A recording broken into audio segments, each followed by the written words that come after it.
درود بر همراهان گرامی. یه نکته جالبی رو در بال هواپیمای مسرشمیت BF109 میخواستم خدمتتون عرض کنم. برای خودم خیلی جالب بود، گفتم که یه کلیپی هم درست کنم و در موردش توضیح مختصری بدم، چون خیلی واقعا طراحی قشنگی بود. خب همطور که ملاحظه می‌فرمایید در این قسمت در زیر بال، یعنی در حقیقت چسبیده به الرون، یک زائده‌ای رو داریم که یک حالت قطره اشکی به انتهای این زائده وصل شده و در دو طرف هواپیما هست، یعنی هر کدوم از الرون ها این بهش وصله. حالا با بزرگنمایی بیشتر از کنار نگاهش میکنیم. بله، دو تا F5 رد شدن و به یه F4 هم رد شد. خب میریم برای بزرگنمایی بیشتر. خب در اینجا همونطور که ملاحظه می‌فرمایید از ایلرون یک میله اومده وصل شده به یک زائده قطره اشکی که حالا خودش هم مثل ایرفویل و ایرودینامیکه.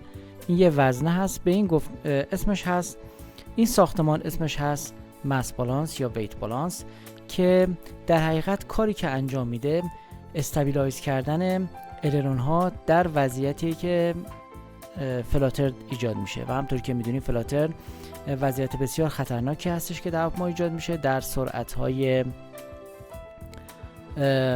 معمولا نزدیک به VNE یا همون نور اکسید ایجاد میشه.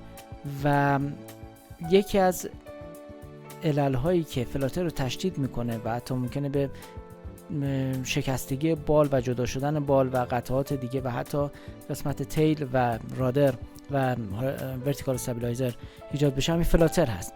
برای ایلرون طراحی که در هواپیمای مسرشمیت BF109 بوده به این ترتیب بوده که چون اینها ایلرون های ساده ای داشتن و سطوح کنترل طراحی های ساده ای داشتن، در سرعت های نزدیک به VNA با توجه به که این هواپیما یک فایتر بوده دچار فلاتر می شدن و وضعیت خیلی خطرناکی رو ایجاد میکنه. همطور که در P51 موستانگ هم فلاتر گزارش شده بود توسط خلبانشون که یک وضعیت بسیار خطرناک و غیر قابل کنترل توسط خلبان بوده که الان من فیلمش رو براتون میذارم که فلاتر به چه صورت است. حالا این میاد چیکار میکنه؟ این وزنه میاد CG ایلرون رو، همونطور که میبینید ایلرون خودش یه ایرفویل هست، CG ایلرون رو از این منطقه میاد نزدیک میکنه به این هینج، به منطقه‌ای که لولا هستش و این باعث میشه که در هنگام فلاتر ایلرون ها استابیلیتی بیشتری داشته باشن و فلاتر رو تشدید نکنن. این یک روش بسیار هوشمندانه و ساده و بسیار بسیار مؤثر در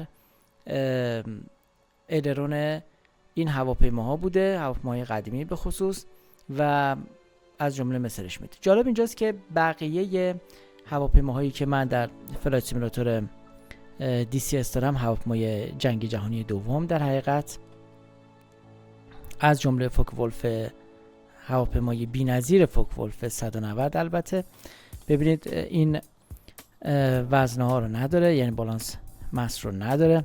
به به، اینم که F14 و ببینید P51 موستانگ این هم نداره. هواپیمای بسیار زیبای اسپید فایر همچین وزنی رو نداره و هواپیمای بسیار تنومند و پرقدرت P47D این هم همچین چیزی رو نداره. و این قسمتی که می‌بینید پایلون هستش که برای حمل سلاح و مهمات هستش.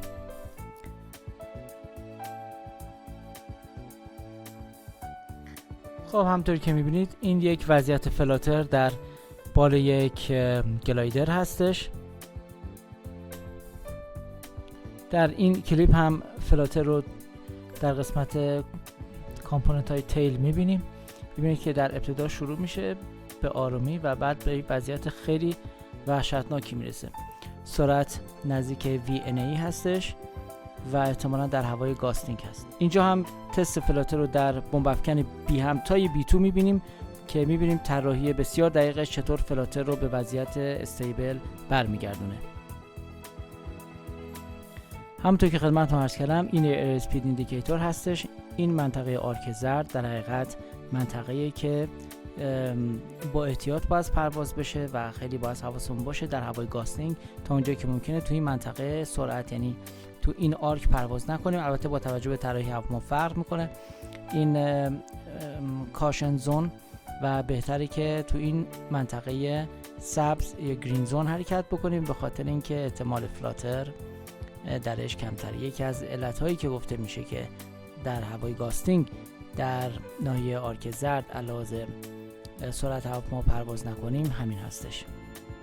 خب دوستان، امیدوارم که این توضیح مختصر مورد توجهتون قرار گرفته باشه و قسمت بعدی در مورد یک نوع سرو تب صحبت میکنم، اون هم باز در هواپیمای مسرچمنت BF109 که خیلی طراحی جالبی هستش.